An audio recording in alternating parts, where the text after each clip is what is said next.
नमस्कार, मैं भवानी झा और डीआरवी न्यूज़ में आप सभी का स्वागत है। आज हम बात करेंगे कोरोना के टीकाकरण मुद्दे पर।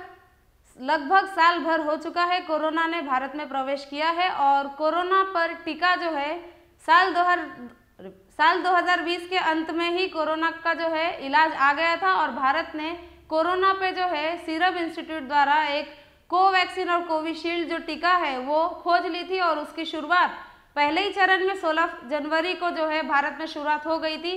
पहला टीका 16 जनवरी को लगा था और आज हम बात करेंगे अभी जो है फ्रंटलाइन वर्कर्स और हेल्थ वर्कर्स जो है उन्हें टीकाकरण लग रहा है, कितना कारगर होगा ये कोरोना का टीकाकरण और कितना असर इसका देखने को मिल रहा है भारत में।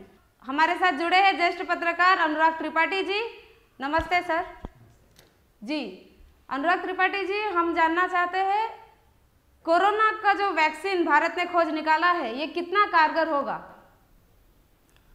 असल में कोरोना का जो वैक्सीन है वो लगाने की प्रक्रिया अभी शुरू ही हुई है भारत में जी। इसको अभी केवल फ्रंटलाइन वर्कर्स और जो 30% पॉपुलेशन जो है जिसको ज़्यादा खतरा है उससे, वो हेल्थ वर्कर्स हैं, फिर फ्रंटलाइन वर्कर हैं, पुलिस वाले हैं, दूसरे कर्मचारी हैं और फिर 50 से ऊपर की उम्र के, ये 30% पॉपुलेशन को ज़्यादा डर है जी। तो इसको सबसे पहले टीकाकरण लगाया जा रहा है। ये टीकाकरण लगाना जिस गति से आज चल रहा है जी। अब तक वो जो है करीब एक आंकड़ा ऐसा है कि करीब 96 लाख लोगों को टीकाकरण हो चुका है जी। अब भारत की जनसंख्या के हिसाब से तो ये कुछ भी नहीं है और जो गति है लगाने की वो गति भी बहुत ज़्यादा नहीं है। यानी अब करीब 14 लाख टीके हम दिन में लगा रहे हैं, मोटे तौर पर मोटा मोटा आंकड़ा है ये। और हमको इन 30% को अगर पूरे एक साल में पूरा करना है टीका, तब भी हमको 4.5 गुना गति से काम करना पड़ेगा। यानी कम से कम 46 लाख लोगों को रोज़ाना टीके लगें, तब हम जा कर के कहीं 29% तक पहुंच पाएंगे। 70% तो छोड़ ही दीजिए, वो तो खैर अभी बहुत दूर की बात है। तो 30 हमको तो ये 30 साल तक भी पहुंचना जो है, अभी 4 गुना स्पीड जब बढ़ाएंगे तब हम ये 30% तक पहुंचेंगे। तो 100% लोगों को टीका हो जाएगा और कोरोना से बच जाएंगे, ये फ़िलहाल संभव नहीं लगता। ये कहीं से ये एक तरह की अगर कोई सोच रहा होगा कि सबको टीका लग जाएगा और सब सुरक्षित हो जाएंगे, तो सबको टीका लग ही नहीं पाएगा। आज सारे संसाधन हैं, मौजूद हैं, भारत में ही टीका बन रहा है जी। आज भारत तो करोड़ों टीके बाहर सप्लाई कर रहा है। तो ये सब होने के बावजूद पिछले टीकाकरणों को अगर हम ध्यान दें तो 20 साल हमने लगभग टीका लगवाया पोलियो रोकने के लिए। भारत में तो पोलियो रुक गया, लेकिन बगल में अफ़गानिस्तान पाकिस्तान में शुरू हो गया, वो पोलियो फिर लौट आएगा यहाँ पर। तो ये समस्या ये भी नहीं है कि आप पूरा कर लेते हैं, ये समस्या ये कि पूरे विश्व में समान रूप से उसको ख़त्म करने की स्थिति बनेगी जी। तब आप रोक पाएंगे। भारत एक बहुत बड़ा मुल्क है, तो उसको जो ग्रीन जोन बनाने की बात है, न्यूजीलैंड जैसे छोटा देश हो तो वो आप उसको रोक दें, सारे के सारे एग्जिट एंट्री पॉइंट पर रोक करके एक छोटी पॉपुलेशन है उसको पूरा टीकाकरण कर दिया और फिर किसी को घुसने नहीं दिया, आपने ग्रीन जोन बना दिया। भारत जैसे विशाल देश में ग्रीन जोन बना पाना एक नामुमकिन सी एक्सरसाइज है आज की डेट में, ऐसा कहते हैं जी। ये मतलब ये कोई बहुत, ये तो सबसे पहली बात, अभी तो मैं बात कर रहा हूँ कि क्या टीका लग पाएगा सबको, ठीक है। अब मैं उस पर चर्चा में भी हमने शुरू ही नहीं की है कि टीका लगने के बाद कितना प्रभावी होगा, वो एक अलग चीज़ है, वो अलग एक अपने आप में एक अलग विषय है जी। ये टीकाकरण का जो अभियान है वो सघन अभियान है। अब ये इसमें एक और एक ट्विस्ट है। इसमें ट्विस्ट ऐसा है कि एक साल में मैंने बताया 30%, अगर बहुत 4 गुना गति बढ़ाई तो 30% लोगों को टीका लगा दिया जी। आपको पता है कि ये कोरोना का स्ट्रेन रोज़ नए रूप बदलता है। इसका एक ब्रिटिश वेरिएंट आया बीच में, अब है ना अफ्रीकन वेरिएंट आ गया है, ब्राज़ीलियन वेरिएंट आ गया, ये अपना रूप रंग बदल लेता है। पिछला टीका फिर उस पर उतना कारगर रहेगा या नहीं रहेगा, फिर टीका बदलो, फिर 30% को लगाएंगे।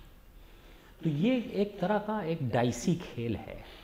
इनफैक्ट ज़्यादातर जो लोग इम्यूनोलॉजिस्ट हैं उनका नेचर में हाल में एक पत्रिका है, नेचर बड़ी पत्रिका है, उसने अभी एक इम्यूनोलॉजिस्ट से, एक जो इम्यूनोलॉजिस्ट है ना, इसके जो टीकाकरण के विशेषज्ञ हैं विश्व में, उनका एक सर्वे कराया। 90% टीका विशेषज्ञों का मानना है विश्व के कि टीकाकरण से कोरोना नहीं रोका जा सकता। ठीक है ना, उसकी गति को कम किया जा सकता है, उसके प्रसार फैलाव को थोड़ा सा बाधित कर सकते हैं, उसको रोक सकते हैं, पर ज़ीरो कोविड या उसका पूरा प्रसार रोकना, आप जानते हैं कि कोविड के जो जर्म्स हैं अंदर जा कर के बॉडी में रेप्लिकेट करते हैं अपने आप को, वो रेप्लिकेशन की गति को ज़ीरो कर देना, ये आज की डेट में तो सिर्फ एक आदर्श ही है। तो टीका जो है वो बहुत कारगर होगा, ऐसा जो है वो अभी सोच पाना थोड़ा सा कठिन काम है। जी, तो ये जो बीमारी है, वैश्विक महामारी कोरोना, जब से आया है 16 जनवरी को जो है इसका पहला जो चरण का शुरुआत हुआ था और आज 18 फरवरी है। इतने ही दिनों में 96 लाख जो आंकड़ा आया है हमारे सामने, बुधवार तक शाम का जो ये आंकड़ा है, 96 लाख लोगों को जो है फ्रंटलाइन वर्कर कहे या हेल्थ वर्कर हम उन्हें कह सकते हैं, उन्हें जो है कोरोना का जो है टीका लग चुका है। तो ये जो गति है इसे आप किस तरह से आंकते हैं, इस पर आप क्या कहना चाहेंगे? देखिए, पहले हेल्थ वर्कर्स को लगना शुरू हुआ जी, तो कल रात तक का जो आंकड़ा है उसके हिसाब से 68% जी हेल्थ वर्कर को पहला डोज लग चुका है। बिल्कुल। उसके में से आधे में 37% लोगों को दूसरा डोज भी लग चुका। पूरा लग जाना चाहिए था प्रोग्राम के हिसाब से। तो ये गति है आज की डेट में। दूसरे गति और फ्रंट लाइन वर्कर्स में अभी तो शुरू हुआ है, 28% लोगों को पहला डोज लगा है। तो ये भी कहीं पूरा होता दिख नहीं रहा है ना। लोग बचते हैं और पहला डोज लेने के बाद दूसरा लेने की गति और कमज़ोर पड़ रही है। तो ये कहीं ना कहीं ये प्रॉब्लम तो रहने ही वाले हैं। ये एक तरह का ये ऐसी समस्या है जिससे जूझना ही पड़ता है, हर प्रोग्राम को जूझना पड़ता है। सरकार अपने स्तर पे बहुत काम कर रही है। केवल 35,000 करोड़ उसने बजट में एक क्षण में उठा करके कोविड वैक्सीन के लिए रख दिया। 35,000 करोड़ रुपए सबके वैक्सीन के लिए। सबको तो वैक्सीन लगाना में ये आंकड़ा भी संभव नहीं है। ये पैसा शायद 30% के लिए हो पाएगा, उन्होंने कहा है, और अगले साल फिर देंगे। इस साल का जो आंकड़ा है वो 35,000 करोड़ इस बजट में रखे गए हैं। इस ताज़ा जो बजट आया है उसमें जो भी लागू होना बाकी है, तो उसमें तो वो सरकार अपनी तरफ से कर सकती है, वो कर रही है, बहुत कुछ कर रही है। पर इससे कोरोना के साथ क्या कोरोना हम मात दे देंगे? कई लोगों की ऐसी समझ है कि ये टीकाकरण हुआ और फिर हम कोरोना से फ्री हो जाएंगे। जी नहीं, कोरोना किसी न किसी रूप में हमारे आपके बीच में रहेगा और हमको इसके साथ रहना सीखना पड़ेगा, क्योंकि हमें अपने आप को इम्यूनिटी डेवलप करनी पड़ेगी। प्रॉब्लम बहुत बड़ी है। भारत जैसे देश में एक बड़ी समस्या गरीबी है। आप इम्यूनिटी कैसे दूर करेंगे? जहाँ खाने पीने की ठीक से व्यवस्था ना हो, वहाँ इम्यूनिटी कैसे आप पैदा करेंगे लोगों के बीच? ट्यूबरक्लोसिस हमारे बीच में इतना बड़ा रोग है और उसकी डेथ रेट कोई कोरोना से कम नहीं है। आज उस पर हम ध्यान केंद्रित ना करके जो हम अभी इरेडिकेशन की कोशिश कर रहे थे, पूरा भटक गए हम फिर से। और सबसे बड़ी बात, क्या कोरोना आखिरी बीमारी है? इसके बाद अगली नहीं आएगी। तो लेकिन ऐसी बीमारी, माफी चाहती हूँ सर मैं आपको टोकने के लिए, ऐसी बीमारी जो है वो बहुत, जैसे कि इससे पहले भी आया था, इंदिरा गांधी के सरकार में एक बीमारी आई थी। वो टाइम पे ये जो वैश्विक महामारी जैसी बीमारी होती है कभी कभी आती है, जिस कारण कोरोना जैसे अभी इस 2020 के अंत तक जो है बहुत ज़्यादा नुकसान हुआ है भारत को।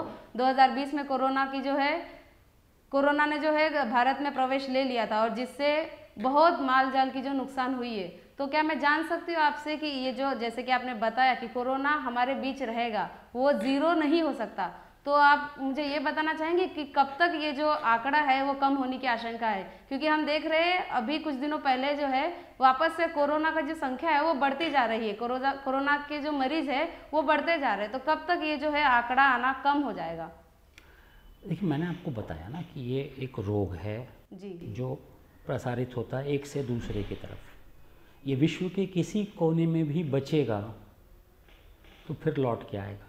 समझे, ऐसा संभव नहीं है, समझे पूरे भारत को आपने टीका लगा जी, तो सुरक्षित हो जाना चाहिए भारत। टीका की एक समय होता है, टीका इतने देर तक कारगर रहता है, 4 हफ्ते 5 हफ्ते, है ना। उसके बाद टीके का असर खत्म हो जाता है। फिर बाहर से आ जाएगा। ये भारत में तो ये पनपी नहीं थे बीमारी, विदेशों से लोग आए, अपने साथ हवाई जहाज में बिठा करके लेके आए इस रोग को, फिर नहीं आएंगे क्या?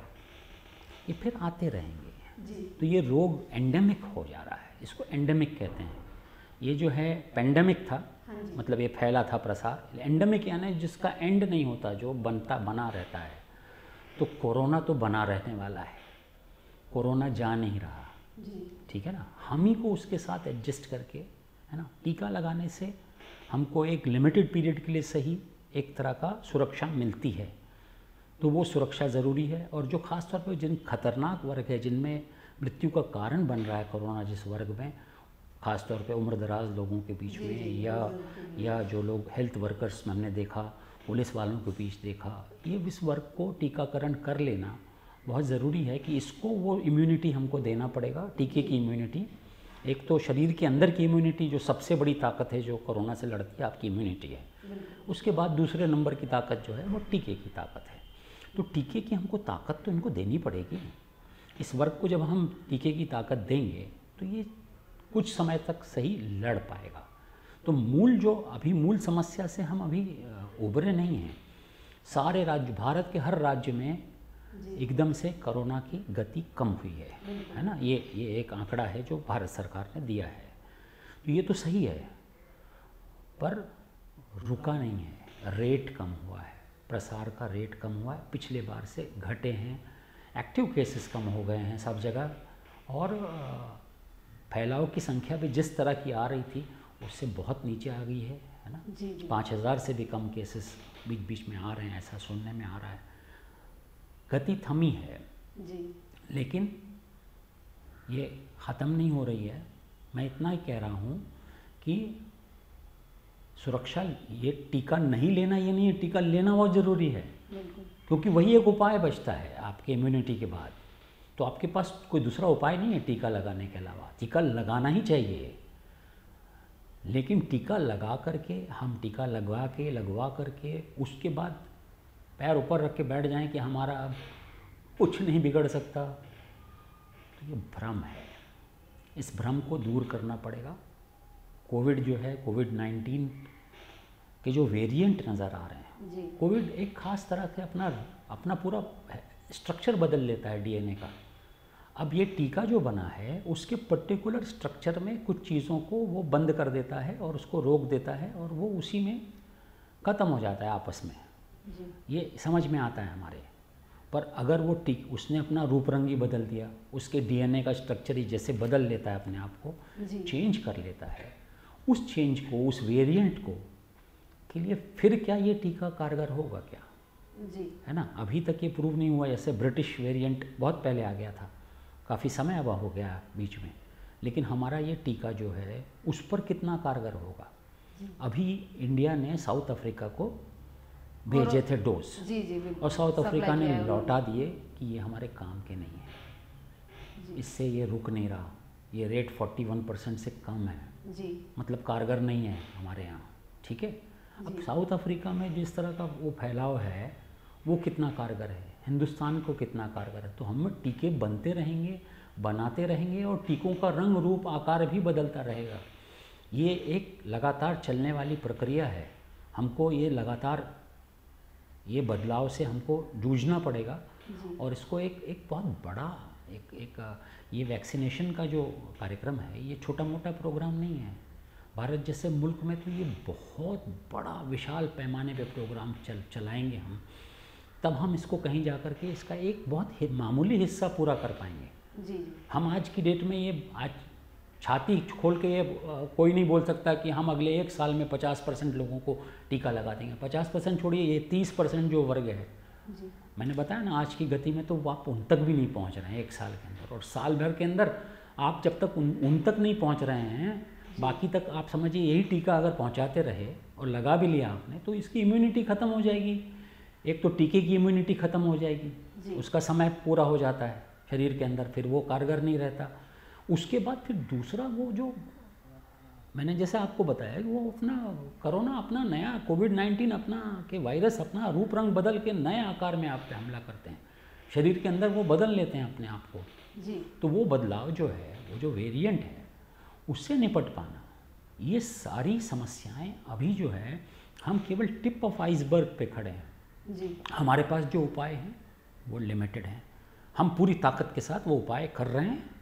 हम केवल अपने लिए नहीं कर रहे हैं, हम बाकी मुल्कों में कर, हम 25 मुल्कों को हमने टीके सप्लाई किए हैं। बिल्कुल। 13 को तो हमने मैत्री में टीके दिए हैं। जी जी। 167 लाख टीके हम लोग दे चुके हैं। अभी विदेश मंत्री का बयान आया था, बिल्कुल। उसमें ऑलमोस्ट 62 लाख टीके जो हैं वो मुफ्त में दिए हैं हमने आसपास के देशों में। तहत भारत ने सप्लाई किए हैं बहुत 14 मुल्कों को हमने सप्लाई किया है ना। बिल्कुल।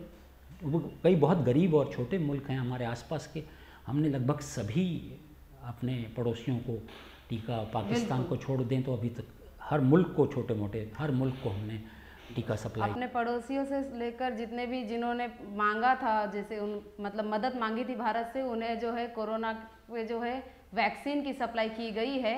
हाल ही में एक खबर आई थी WHO से, वर्ल्ड हेल्थ ऑर्गेनाइजेशन ने भी ये माना है कि सीरम इंस्टीट्यूट में जो बनाई गई टीका है वो कारगर साबित होगी और आपातकाल में आप इसका जो है लाभ उठा सकते हैं। आपातकाल में आप कोरोना का जो वैक्सीन है उसे लगा सकते हैं। तो आप टीकाकरण के लिए जो है WHO ने भी मान्यता दे दी है। इस पर आप आपकी बात रख सकते हैं सर जी, इस पर आप बताइए।